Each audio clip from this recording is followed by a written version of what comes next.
Chaps and chapasses, so this will be a quick whistle stop tour of backtesting.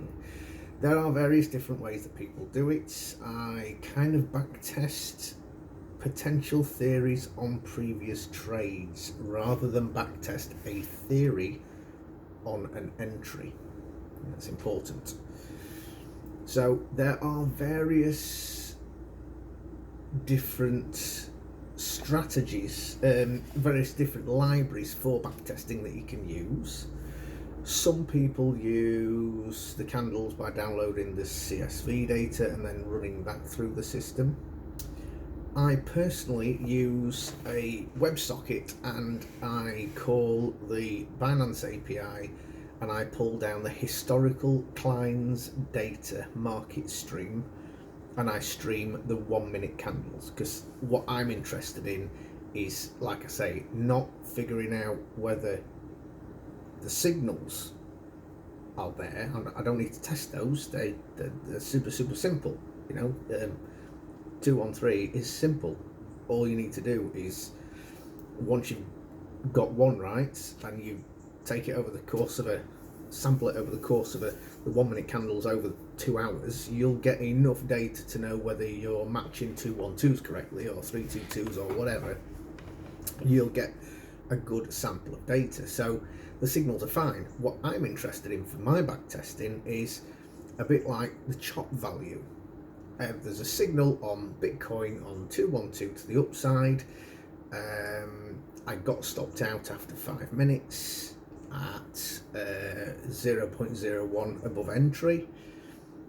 What could I have done to either stop that trade going through, because there's just no point in it being on, or come out at 0.5% profit instead, which at 0.5% is where the bot moves the stop up to just above entry, so there's no loss.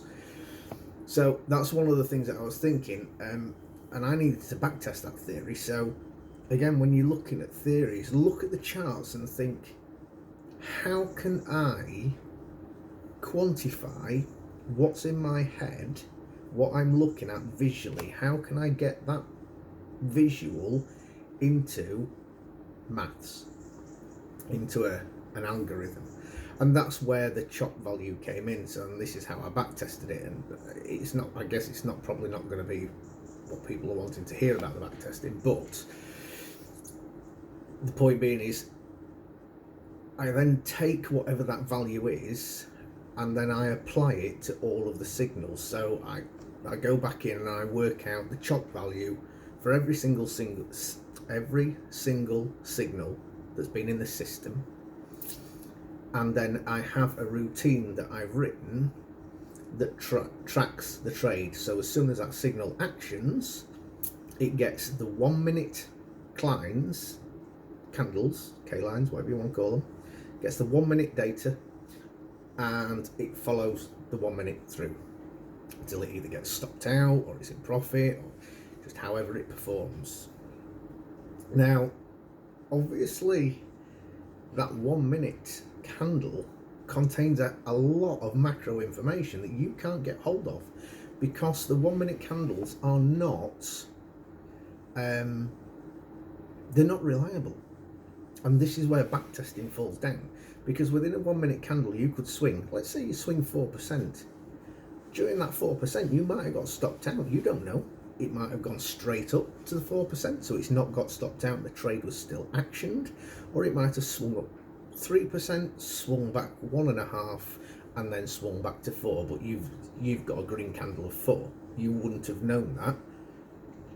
So that's what's hard in there. And what I do is, when I'm looking at scenarios, I take the high and the low, because obviously you're looking at something, some value on a per candle basis. Did it breach the EMA,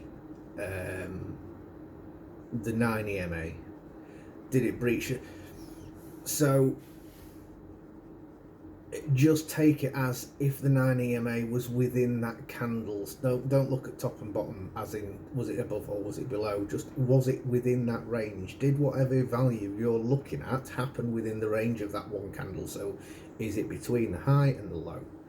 and that's how I work the trailing stops out. So it will look, the trailing stop gets actioned at 1%. If we're at just under 1 at this point and it swings up 4%, it potentially could have got stopped out within there. So I'll put a little warning on there that it's been stopped out for my notes, and just follow the 1 minute candles all the way through, and that's it until the trade's finished, and then out the trade, which generally isn't very long for me because it's not swing. I'm always doing intradays or snipers. So like I say, it literally for me, it's a case of running theories against those setups to see if I can make the setups more quality. Another theory to backtest of mine was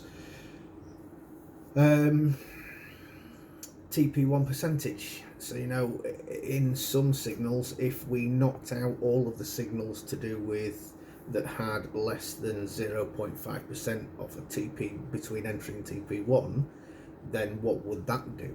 And because the signals have run already and I've already quantified them, so for every single signal that's generated, at the end of the day, it then runs the algorithm. It doesn't look at the exchange as to how much I made,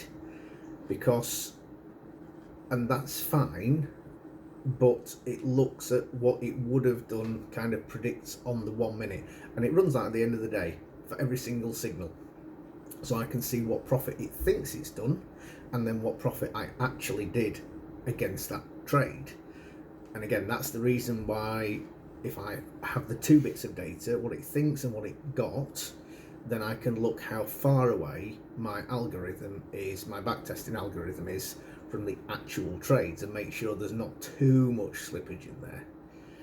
And that's it. That's really how I do the backtesting. It's more, like I say, it's more about testing what happened after the signal got generated, and if I need to put any more data in those signals, obviously I get it from previously, but that comes from historical client data, from Binance, and any other, wherever you're getting your data from anyway. That's it. I hope that helps people. I'll catch you in a bit on the next one, which I might as well do straight away.